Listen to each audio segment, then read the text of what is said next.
Halo, selamat petang Pak Roy dan Pak Satrawi. Pak Satrawi, suaranya masih ditutup. Saya mau ke Pak Roy dulu. Pak Roy, apa informasi terakhir soal eskalasi di Iran di sana? Baik, terima kasih. Mungkin saya harus memulai dengan menyampaikan kembali posisi resmi pemerintah Indonesia terkait dengan situasi yang saat ini terjadi di Iran. Sudah ada pernyataan resmi dari pemerintah Indonesia yang menyampaikan bahwa Indonesia dengan tegas mengutuk serangan Israel terhadap Iran ini yang merupakan jelas-jelas pelanggaran terhadap hukum internasional dan melemahkan dasar-dasar hukum internasional lebih lanjut.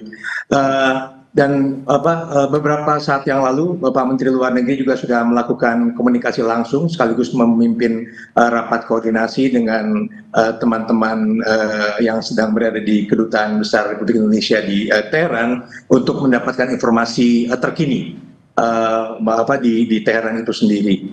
Yang kami peroleh informasinya bahwa saat ini situasi relatif terkendali.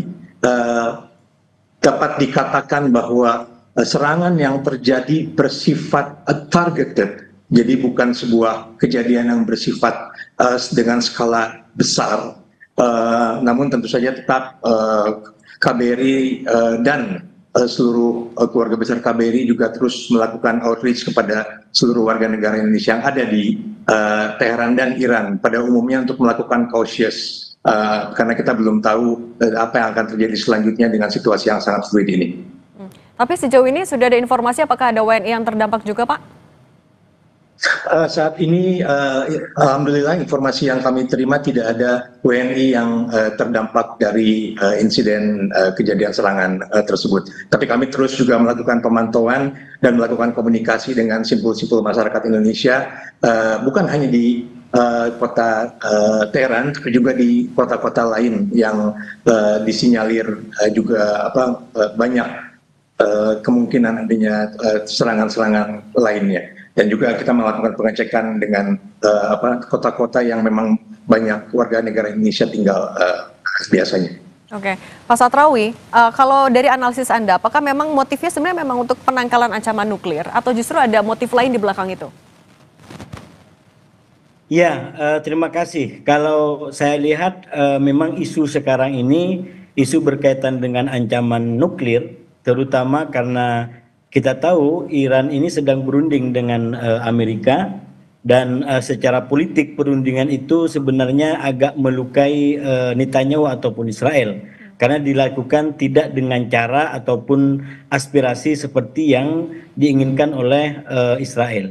Namun demikian, saya ingin melihat terlebih dahulu, Mbak, kalau boleh, kepada beberapa hal yang menurut saya penting sebagai pembelajaran, terutama kalau dilihat dari serangan-serangan yang terjadi sebelumnya, katakan serangan pada 14 atau pada bulan April dan bulan Oktober kemarin.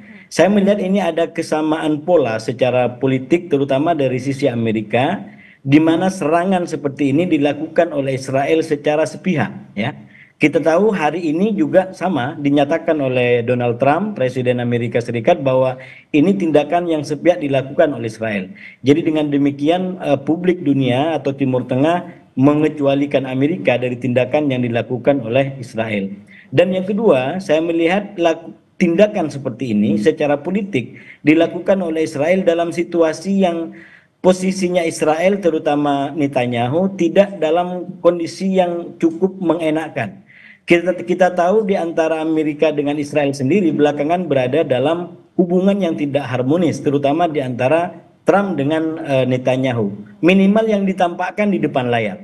Misalkan dalam kunjungannya ke negara-negara Arab Teluk itu Trump bahkan tidak mampir ke Israel. Bahkan banyak kejadian yang itu menunjukkan Trump jalan sendiri seakan-akan tidak dengan Netanyahu. Misalkan soal perundingan dengan Iran, kemudian soal kesepakatan dengan Houthi yang itu dilakukan tanpa bersama atau persetujuan. Oke, artinya kondisi ini juga akan membuat eskalasinya akan semakin panas.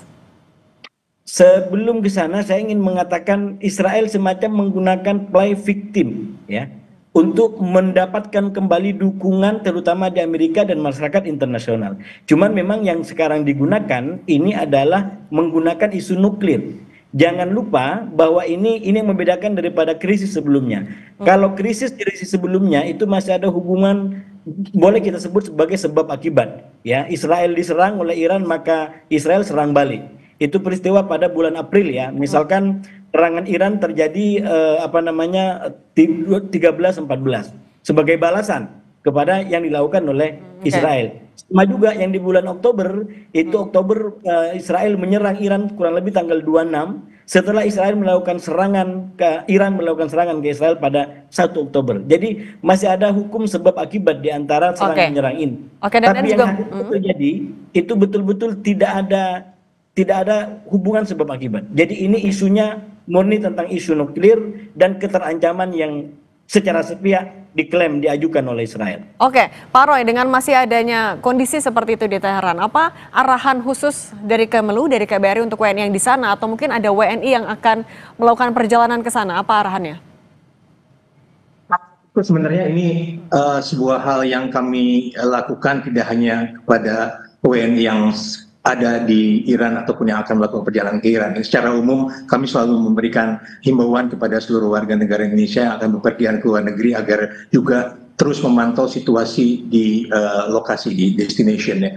Dan juga tentu memperhatikan perkembangan situasi di seluruh perjalanannya. Dan juga yang paling penting adalah melakukan kontak dengan KBRI atau KJRI setempat karena akan lebih memudahkan bagi kami di Kementerian Luar Negeri dan seluruh perwakilan Indonesia yang ada di luar negeri untuk melakukan pemantauan dan memberikan bantuan apabila memang dibutuhkan. Kalau seluruh warga negara Indonesia yang melakukan perjalanan itu melakukan pelaporan secara reguler kepada perwakilan Indonesia yang terdekat. Saat ini yang kami tahu beberapa jam yang lalu kami masih cek bahwa meskipun situasi relatif masih terkendali, namun berita yang kami tangkap adalah bahwa komunikasi melalui udara saat ini sedang ditutup airspace-nya di beberapa negara tertentu, sehingga tentu hal ini juga perlu diwaspadai untuk warga negara yang akan melakukan perjalanan lebih lanjut. Oke, Pak, Pak, tadi kan Anda juga menyebutkan Pak, kalau misalnya ini sebenarnya murni terkait juga dengan nuklir, tapi apakah ini akan dampaknya melibatkan negara-negara di sekitarnya? Iya. Saya rasa dalam situasi seperti sekarang, ini juga mungkin nanti sedikit tentang warga kita di sana. Ini saya melihat hampir pasti akan ada eskalasi yang cukup kuat ke depan ya. Dan menurut saya ini waktu yang harus diantisipasi secara seksama, terutama oleh pejabat kita, oleh bapak-bapak kita, bapak Dubes dan mungkin Kemenlu, untuk betul-betul memberikan informasi yang cukup kepada warga kita di sana untuk demi keselamatan mereka. Kenapa? Saya melihat polanya adalah Iran itu tidak langsung membalas. Kalau kita belajar di serangan April dan Oktober, itu dibutuhkan 1 minggu bahkan 2 minggu untuk kemudian mengambil sebuah tindakan balasan.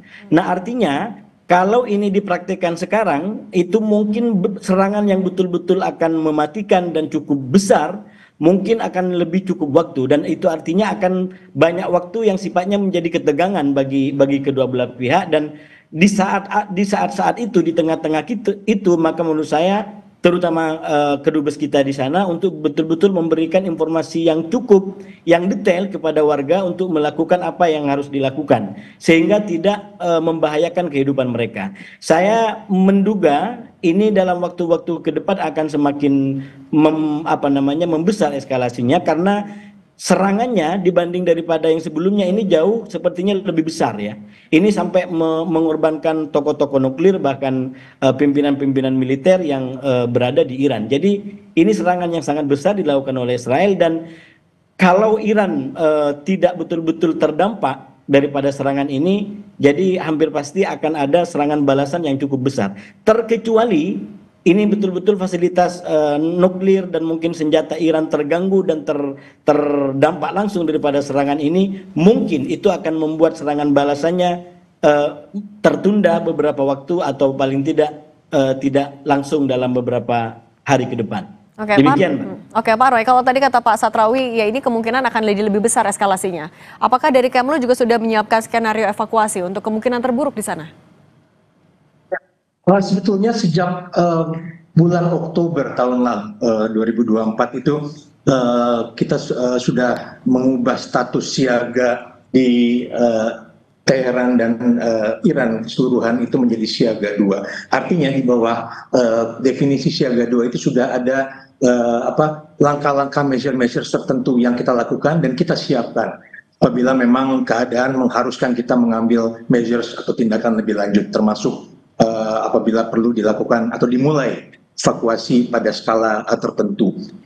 Namun tentu saja kita berharap yang terburuk tidak terjadi, tapi persiapan terus dilakukan dan kita juga terus mengedukasi para warga negara Indonesia yang ada mengenai langkah-langkah yang sekiranya dapat dilakukan apabila ada hal-hal yang tidak diinginkan tersebut telah terjadi. Namun juga patut saya sampaikan kembali bahwa masalah evakuasi itu pada ujung-ujungnya itu berpulang atau merupakan pilihan, merupakan opsi dari masing-masing individu. Ini terjadi juga pada beberapa situasi konflik di beberapa negara lainnya di kawasan, terutama di Gaza ataupun juga di Lebanon beberapa saat yang lalu, di mana memang ada warga negara Indonesia yang tetap memilih untuk tidak bergabung dengan rencana evakuasi yang direncanakan dan dilakukan oleh pemerintah. Namun tentu saja kami terus melakukan pemantauan dan melakukan komunikasi dengan seluruh warga negara yang ada.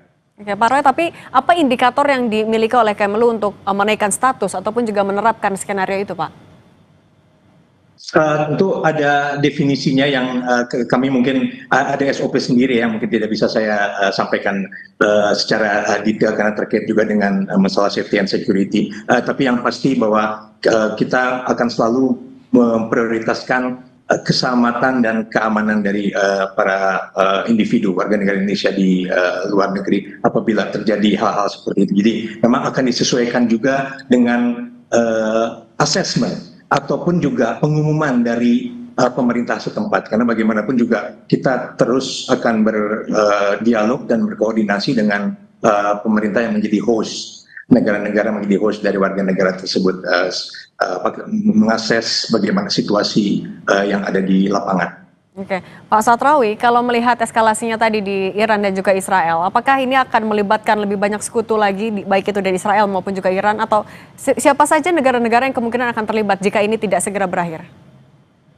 Iya, yang pasti kalau saya lihat dari Iran, yang sudah dinyatakan bahwa kemungkinan serangan balasan itu yang pertama dalam bentuk langsung, seperti dilakukan sebelumnya oleh Iran, serangannya ke Israel, atau juga bisa dilakukan melalui proksi, melalui kelompok-kelompok atau poros-poros Iran yang selama ini memang sudah bertempur dan berperang melawan Israel. Katakan ada Houthi di Yaman, kemudian Hizbullah di Lebanon, yang sekarang terus terang Hizbullah itu diikat oleh perjanjian-perjanjian, terutama juga dengan Israel, bahkan juga dengan pemerintahan Lebanon, sehingga ini ibarat dipaksa untuk tidak bisa keluar lebih leluasa. Nah, kalau serangan terus meningkat, eskalasi terus meningkat, bukan tidak mungkin proksi-proksi Iran ini, kelompok-kelompok perlawanan yang ada di sekitar Israel ini akan menjalankan tugas dan serangan untuk menjadi kepanjangan tangan daripada Iran untuk menyerang Israel secara langsung.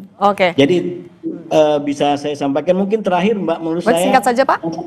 Ya, yang sangat penting bagi masyarakat kita di Iran sekarang untuk menghindari tempat-tempat militer ataupun tempat-tempat pemerintahan, karena itu yang menjadi target dan serangan daripada Israel sekarang ini. Jadi sampai perang ini mereda, menurut saya warga kita harus diberikan info yang cukup agar tidak mendekati situs-situs ataupun tempat-tempat militer atau pemerintahan untuk sementara. Karena perang ini seperti dikatakan oleh Pak Dubes tadi, ini targeted. Dan targetnya adalah jelas situs-situs militer ataupun persenjataan yang dianggap oleh Israel bisa mengancam mereka. WNI menjauhi lokasi-lokasi tersebut.